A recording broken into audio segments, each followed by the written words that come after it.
In the green heart of Africa lies the Gorilla Highlands, a spectacular region surrounding the Virunga volcanoes in Rwanda, Uganda, and Congo. A stunning variety of wildlife and environments, accommodations of all levels, and no crowds whatsoever make it your perfect African destination. Our intention is to convince you to devote quality time and to go beyond the mountain gorillas and make sure that the local people benefit from responsible tourism. We give special attention to the Batwa Pygmies, the original inhabitants of these mountains, because they are impoverished and their cultural self-respect needs a boost. If you love boating and hiking, the Gorilla Highlands trails can give you weeks of excitement and an opportunity to leave an impact. By car, you'll be able to include the savanna of Queen Elizabeth and Akagera National Parks. And with internal flights, you can speed it all up. Whatever your budget in terms of money and time, we will make sure you get the very best out of it, because we are the Gorilla Highlands experts. Thank you all for joining us today. It's a big pleasure to be able to share with you a little bit of my thinking and work and achievements and struggles and everything else. So I guess it's my time now to tell you a little bit about myself.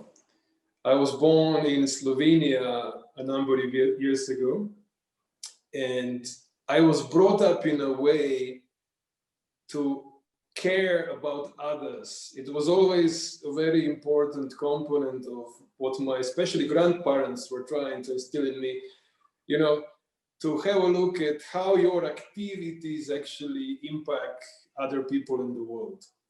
So when I ended up studying journalism in Ljubljana, Slovenia, we had a chance to basically pick any field of specialization at the end of the program and graduate from that field. So my interest was international relations and how, technology of that time, mostly the upcoming internet of the 1990s and other innovations, how they actually influence the developing world. And to come up with a case study for that particular topic, I ended up planning to go to Africa. Now, let me be very clear. Unlike so many other people who grew up dreaming about Africa, who had the right books, the right cartoons, or the right stories from their parents that made them impressed by the continent, I had no specific interest in Africa by itself, just an academic one. I mean, even today, if we were to ask people around the world, which continent do you think has the biggest share of problems, they would probably answer Africa.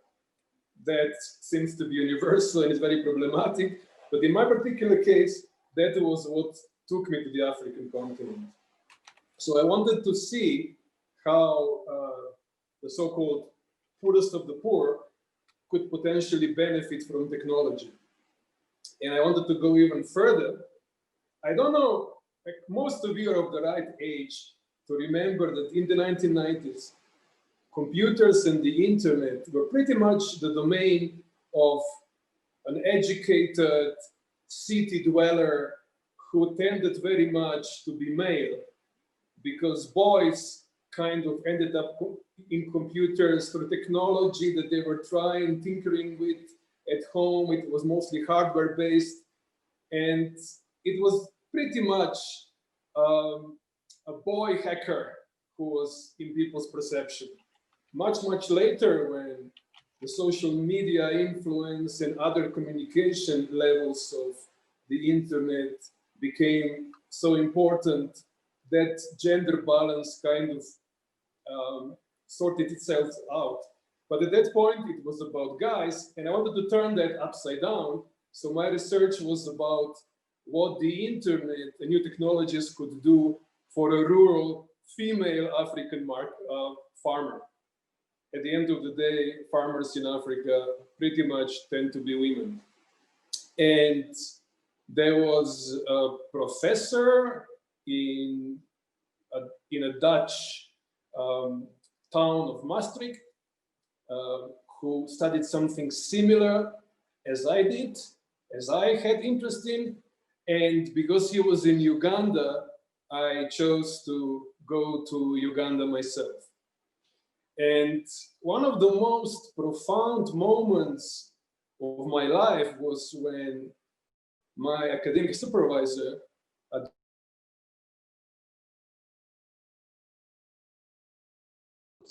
information technology in Africa was good enough in that I didn't need to go to Africa.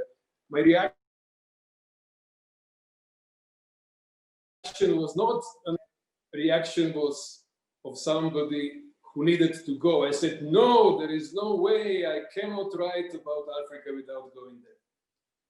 So frankly, when I was talking to my friends, I was joking about the fact that Uganda was very green, had a lot of lakes, like a really special environment close to my heart in general. But I didn't take myself seriously until I was finally there. And when I was finally there, I was just taken by it. Within a month, I was committed to Africa for the rest of my life, and that was 20 years ago. So I find our part of the world, especially this East African region, an extremely interesting environment because it allows for basically unlimited experiments, trials. It's an amazing playground where you could basically do anything. I always felt that being in Europe, one ends up being a cog in a giant machine, and whether you are actually there or not, the machine keeps churning, the system goes on. While here I felt that I could basically build my own machine, start some new systems, begin something from scratch, and that was extremely inspirational. So I ended up going to the same university, not just once to look for the professor, a university on the equator called Uganda Martyrs. I ended up going there for the second time a year later, and that time as a student. I wanted to do my master's degree in the field of development studies, which is basically social science in the context of the developing world. And once finished with the university, I asked myself, what did I actually want to do? And I realized that what I really wanted to do was to live deep in the village, but have access to the best technologies and be able to share my libraries, my access to movies, the internet, and everything else with the people around me. That was the idealistic perception of how my life was to be. And I moved to a really beautiful lake called Lake Bunyonyi in southwestern Uganda and started an organization there called Edirisa. Edirisa means, in the local language, a window. So we wanted to be a window for the world to see Africa and vice versa. We wanted Africans not to just dream about the Western world, but to see how complex and interesting the planet is. But above all, we really felt that the world needed to change its perception of this spectacular continent. So to forward a couple of years, the biggest thing that Edirisa ever did, I would assume, is that we started the so-called Gorilla Highlands initiative. And that was the idea to brand a region shared by Uganda, Rwanda, and Congo, put it in the global map, onto the global map, and basically use tourism as an export industry. So on the one hand, in addition to providing locals with a way to make some money through a decent kind of job, there was also this important, deeper component to it. And that was that once you have people visiting your village they basically, in some deep way, validate your existence. Because if somebody had enough interest to come so far to be with you, then you have value. Your environment is interesting. What you have to offer actually counts. So that's that second part of the Gorilla Highlands idea that we had. And next year in 2021, we'll be celebrating 10 years of this initiative. It was never formalized until very recently. It was always just a way to get together people who are interested in working together to promote this beautiful part of the African continent and do different things with their help. So these are mostly tourism businesses, and they would help us with services. When we needed to bring some journalists to see our part of Uganda, Rwanda, or Congo, they would send people to our competitions. The biggest thing that kind of made us well known in the region was an annual cooking competition. We brought together chefs from the 3 countries 5 times in a row to compete, but above all, to create a platform, to create a reason for managers, owners, important people to come together, sample some great food, and see how they could collaborate. I don't know what you have heard of Africa, but I heard it was very communal, it was very much about sharing and doing things together. Well, the reality is that that applies within your family or clan. But outside of that, people are very suspicious of each other. So it takes a while before you can actually establish proper networks and create a conducive situation for collaboration. So a cooking competition was a very nice little trick to bring them together.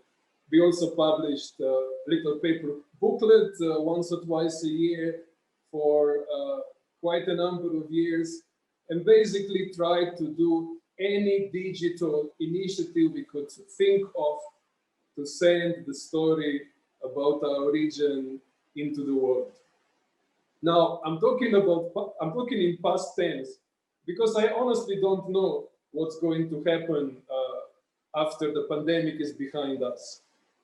So much has changed, so much will change within the next 6 months. In the tourism industry, having no income for a year, of course, is not going to be easy for those guys who are somehow stuck in the middle and who are our biggest supporters, because the small guys can stop doing tourism and go back to farming. The big guys have a lot of money, but the middle class of tourism businesses is really suffering most in the current situation. So we don't know what next. We still have like 6 months or more of a very, very shaky situation for anybody involved in travel, unless it's virtual, the way we are traveling today on our screens. And I've been trying with a group of friends from around the world to put together something different that could keep us alive, that could hopefully bring some income for everybody who is without any monetary inflows, and at the same time, bring again in another level of promoting our region internationally. So when I thought about what specifically I wanted to talk about today, I felt I wanted to share with you this newest idea, the newest innovation, because I would like to hear from you. I would wish to know your opinions and learn from you as well, as much as I'm trying to share my own take on an interesting part of the African continent. But before I go there, nobody in your self-presentations mentioned ever being here. There was a short video a little draft that Nikki shared with all of you to maybe get some visual idea of what we are talking about. But maybe I should first talk about our region that we are so passionately trying to promote for a minute or so. So these are the forests, the ancient rainforest that survived the millennia and ice ages and so on, that on the borders of our region also transform into the savanna. So we basically have all the possible wildlife, from the famous mountain gorilla to all the savanna animals. The most prominent member that was recently reintroduced into these environments of that group is the rhino. So we now have the big five in our region. And this is an extremely rich area, both culturally and in terms of resources. And it should really not be poor. It's striking to see other Africans coming to Rwanda or Uganda and seeing the greenness, seeing the fertile soils and saying, guys, do you know what you have? Because somewhere on the plateau of the African continent, we have this perfect mix of just the right climate to allow, a couple of agricultural seasons every year. Life cannot actually easily be hard in the center of the African continent, because the rain is there, the temperatures aren't crazy. It's a very, very beautiful, green and mountainous environment. And people come here to see mountain gorillas because they see that as the unique selling point.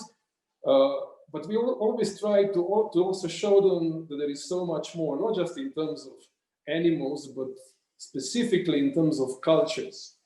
In the video, you saw the Batwa pygmies, the only really indigenous members of these countries, because everybody came later.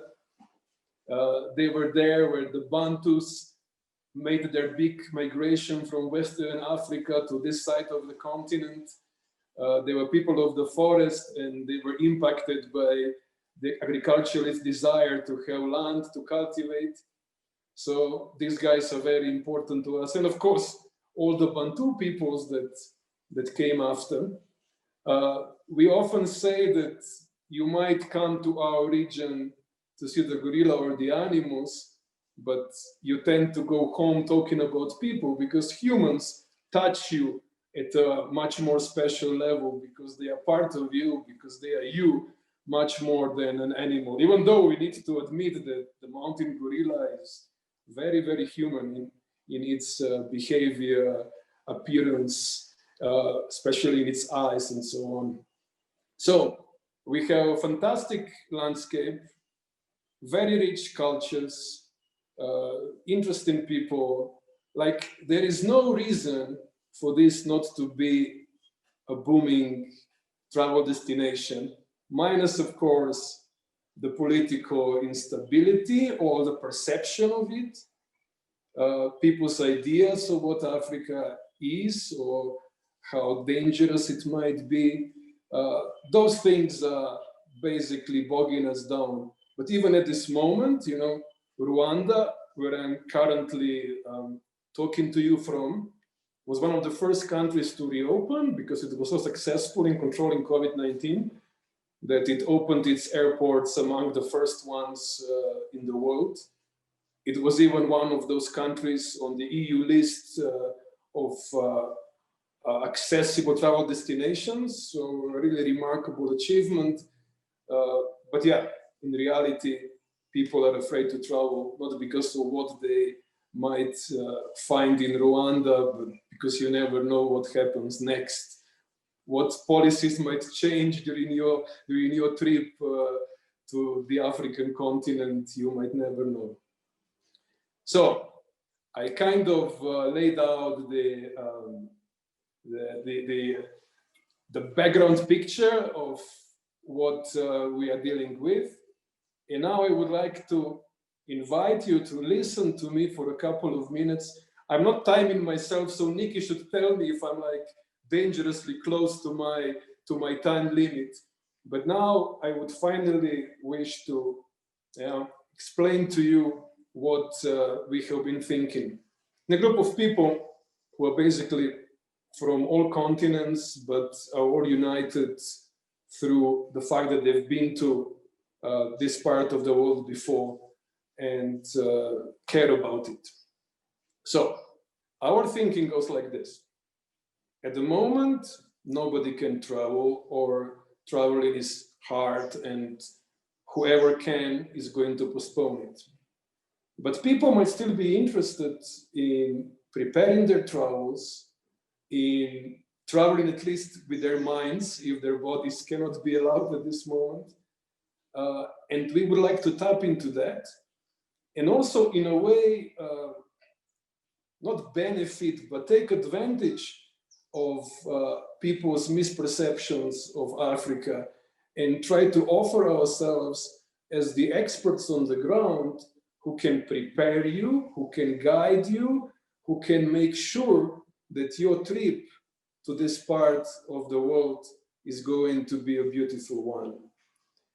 Not only do people not travel at the moment, they're also going to be impacted financially, and they are going to be much more selective and concerned in the future in terms of where to go, how to go, and everything else.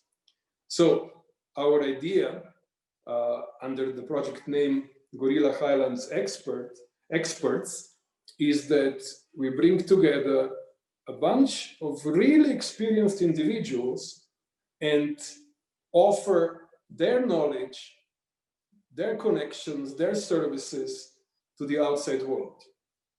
Now, that sounds kind of vague, but what gives it some level of a format is an online platform called Teachable that's basically there to provide online courses and coaching to whoever is interested in learning this or that. So in our case, of course, we don't want to make this too serious, too academic, unless somebody really wants to go deep into a particular topic, but allow people to, through videos and other content, get prepared for their encounter with the gorilla, their encounter with a different culture, their encounter with the so-called dangerous continent and everything else. And in addition to that, we want to offer them also online group experiences.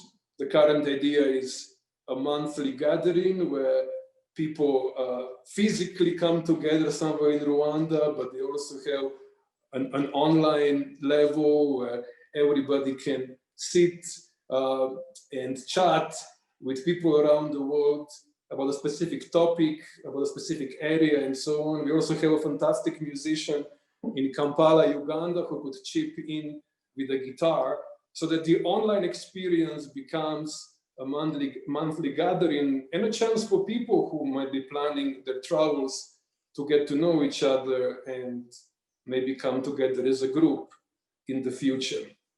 So an online course, coaching, meaning online sessions with these experts, group online activities, all these things together. And then finally, for whoever wants to actually plan their tour experience with us, even proper tour consultancy. Okay, we are here, an independent organization, just interested in you maximizing your visit to one of the 3 countries, and we are going to advise you based on your interest, not based on what a certain travel agent knows or a certain guide wants to do so that he gets his commission, like independent travel consultancy. So these are the elements that we would like to offer to people. And let me also tell you who we are thinking about on the expert side. So our Teachable allows for 5 people to be the core co-owners, admin level users, authors, whatever you call them.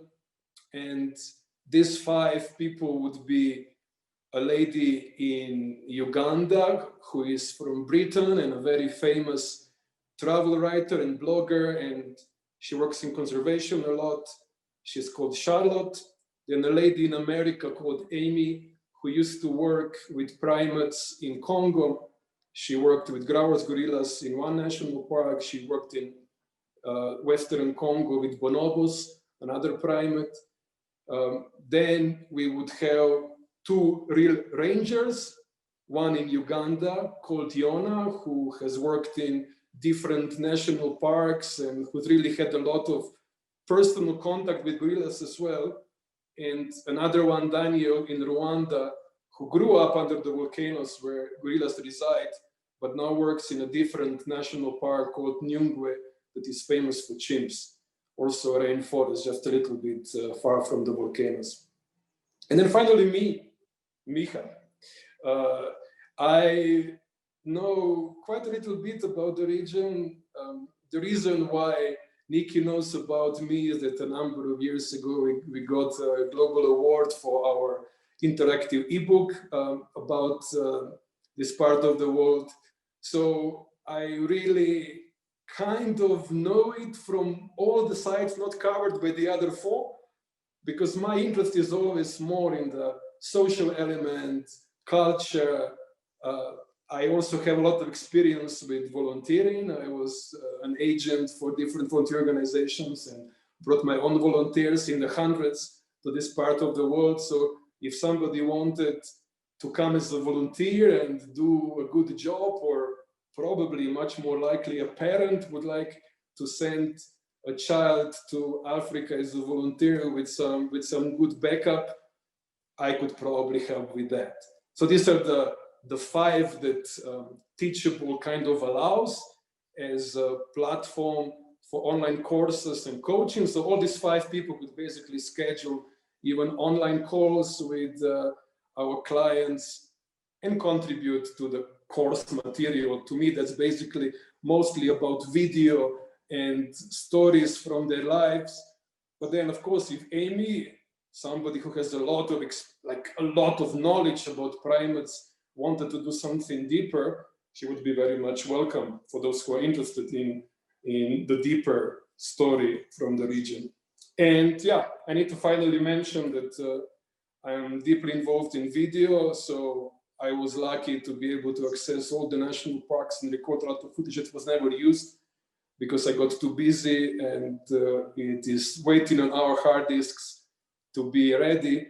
And yeah, these 5 people, a lot of video materials, and then a number of other experts who can chip in within our videos, within our courses, who can be, let's say, second-tier experts, but also available with their knowledge about basically any aspect of our region.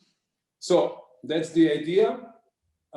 And I wanted to hear from you if you think there is something to that, because it's difficult for us to imagine what somebody from somewhere else would want, but we wanted to bring a kind of a virtual service to make people's experience, whether it's traveling, volunteering, or maybe even business investment into our part of Uganda, Rwanda, and Eastern Congo, to make it easier for them.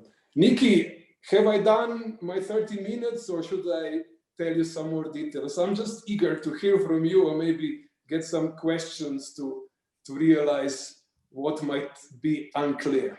So thank you so much, Miha, for I think we're very good in timing. I really like what you're doing, and I think it's a great idea. I wonder how much virtual reality VR is technology that you're consider using to bringing the feeling of being in the space to the living rooms of people anywhere in the world, because it's so highly immersive. Yeah, at this moment, we don't have anything specifically said, but we are working on it. I didn't want to include it into the experts concept because it's somehow related to it, but not completely in it. But we are really thinking in terms of VR We are thinking in terms of augmented reality and everything else, like whatever we can do. But of course, where it really matters, where you can actually make people appreciate the experience most, we need the collaboration from national parks. So we've started talking with the Rwandan authorities. We also think that Congo could be very much interested in doing these things because they are the guys who are most impacted by security situations and everything else, and who should by definition be most eager to do something. They are also much more reasonable in terms of what they expect from tourists. I'm not sure if you even remotely know that Rwanda would charge you $1,500 for 1 hour with mountain gorillas. Congo would charge you 400. So we are working on that, but it's so, like, we expect a lot of red tape and trouble because before something comes. Interesting. And Bao has a question. Hi, I am listening to you, and I do very much like what I'm hearing, but I am listening to you. I am hearing from you the language that I am hearing from the tourism investors here in Zambia. It is not necessarily a language that speaks to the aspirations of the local people.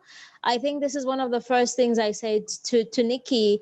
I said, I'm listening and I'm not seeing anybody interested in solutions for Africa. And I say that coming from an area where that is very tourism intensive. And yet, I do not see the benefits that you are talking about that are supposed to be accruing to local people. And I think this is where perhaps investors actually miss the point. So, of course, I needed to be selective in terms of what I could talk about. One of the biggest things that I have personally been involved with is cultural tourism in communities that are very remote.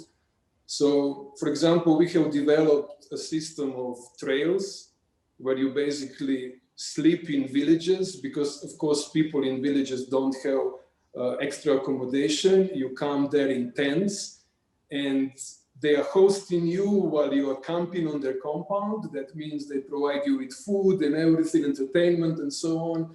So we have changed a number of lives just by allowing people to have this income in the communities that otherwise are not part of any tourism circuit. Like, my tourism is always responsible tourism. I believe in the eco impact of it.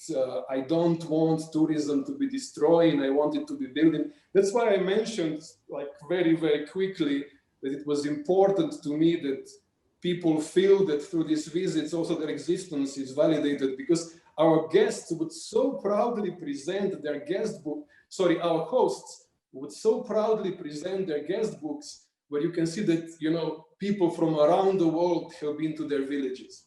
So that was done all around the region, like looking for I don't think that counts for anything. Sorry? I'm not.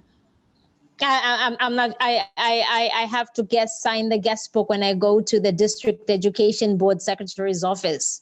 I'm not sure. What I want to hear from tourism investors is that these benefits are actually accruing to local communities. Don't get me wrong. I'm not saying people should not do this. I am not seeing enough of that.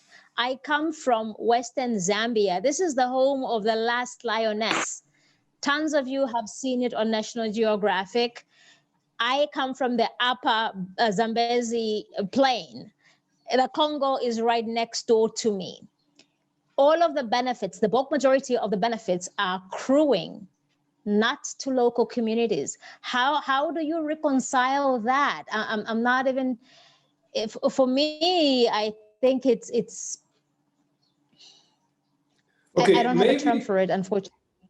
Maybe I'm still too general. So let me give you a particular example. Yeah, so Tom. Yes, please, specifics.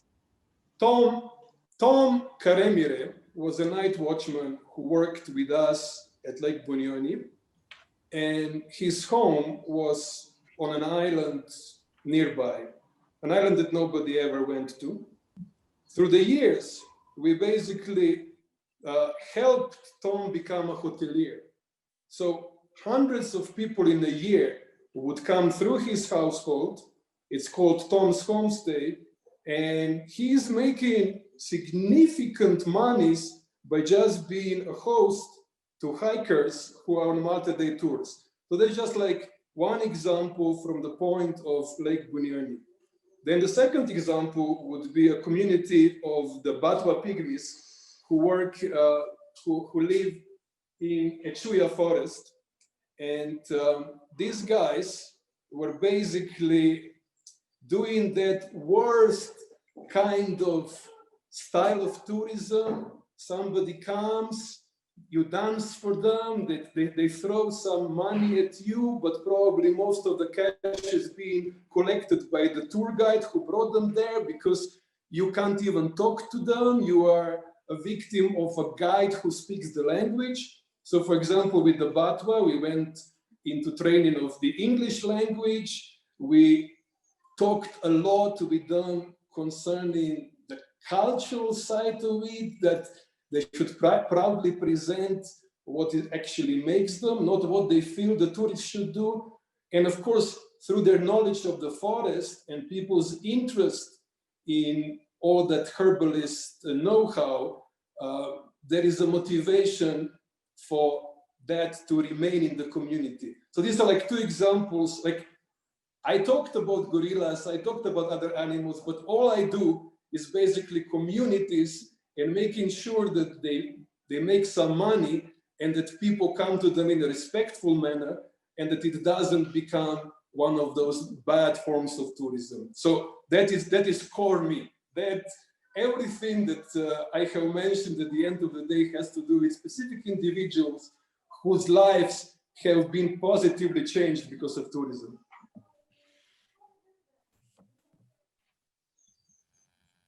And Bao, what do you think?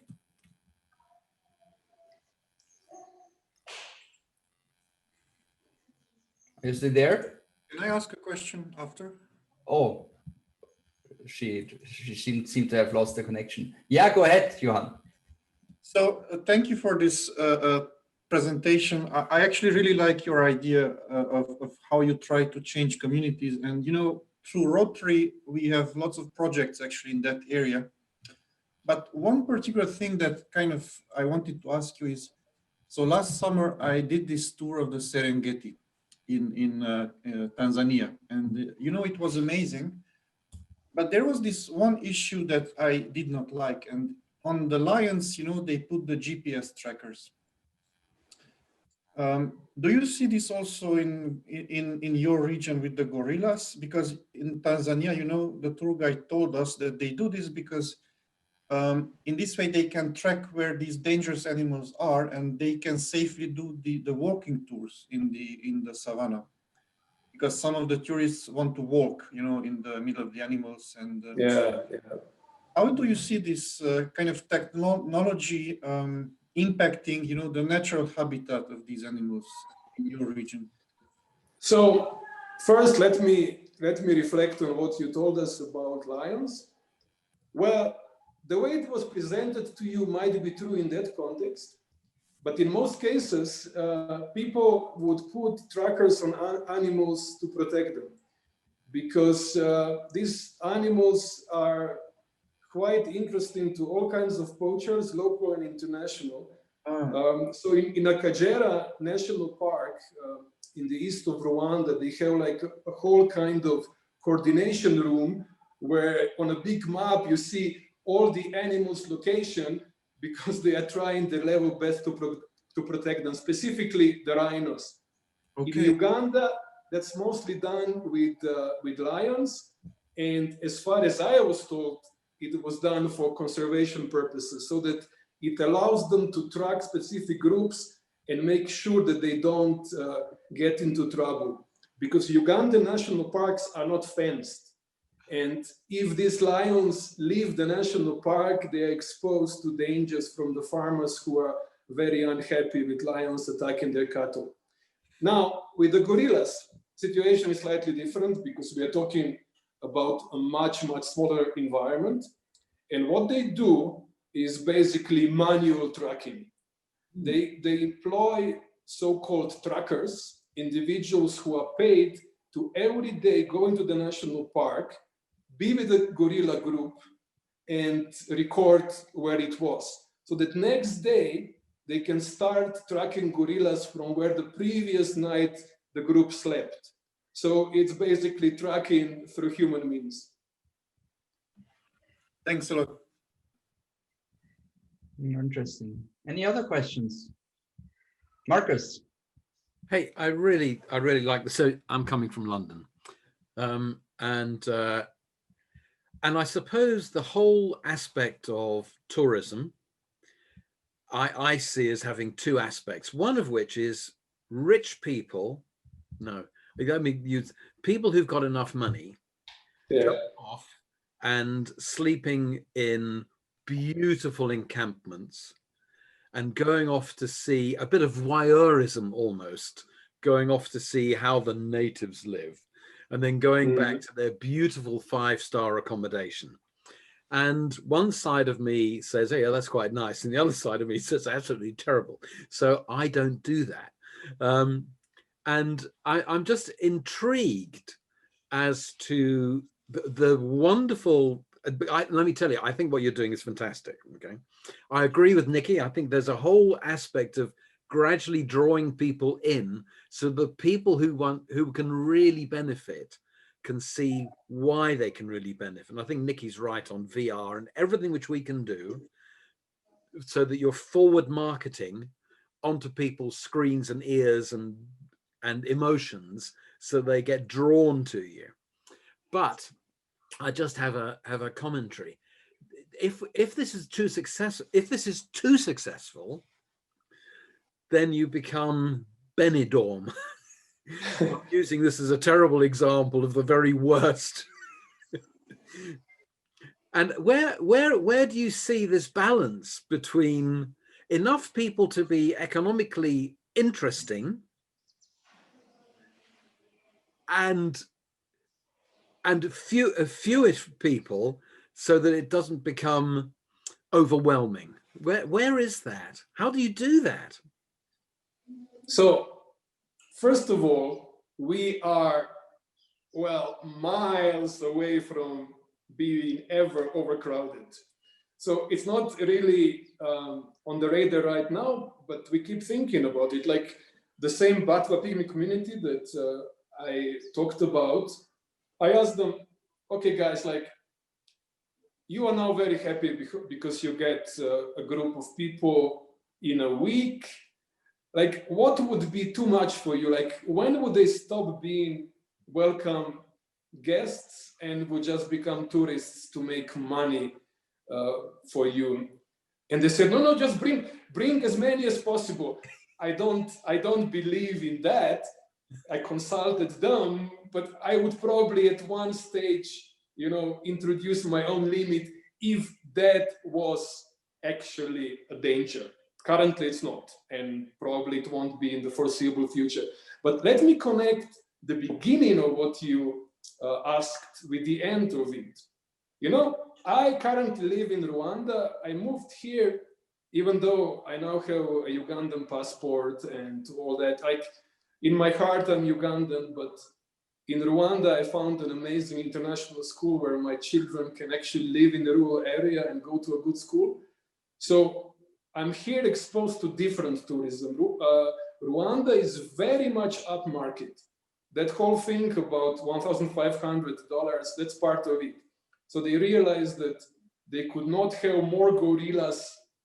Like there was no more availability because you need to habituate a number of groups and it all comes to a certain point when you can't do more.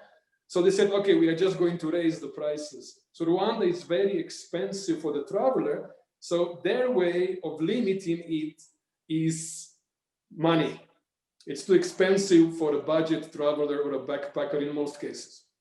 But at the same time, that makes it impossible for community tourism, for village experiences to thrive, because people who come to Rwanda, most of them, they fly to see the gorillas for one night or two, and off they go. So there's also a benefit in those people who come with smaller funds, but they have more time because their money can be spread more easily within the country. So you can do it. You can do it through setting up some limits in terms of how much you charge for different experiences. And outside of that, I honestly don't know. And fortunately or unfortunately, that is not our struggle yet, and not likely to be within the next decade. Well, it might become. I'm referring to when Ryanair started flying to Ljubljana, and people went, "Hey!" then Ljubljana became a stag party destination, which I don't think wanted or expected. So another country learned about the drunk British youngster partying in the middle of the night. Yes, sure, it's true. We're just thankfully so far away from anything like that, and so economically, like, not really interesting for airlines and everybody else, that I'm keeping that in my thoughts. And I want to prepare for that. If we keep stable enough for long enough and manage to promote our region properly, then that future is possible. So what I'm trying to do as an individual with my Gorilla Highlands initiative is that I try to create social capital. Yeah. I try to be the one making these things happen, so that when it comes to overcrowding at one point, that hopefully through my organization, we have some influence and we can direct tourism away from those most terrible versions of it. That's why we always highlight this is about responsible tourism.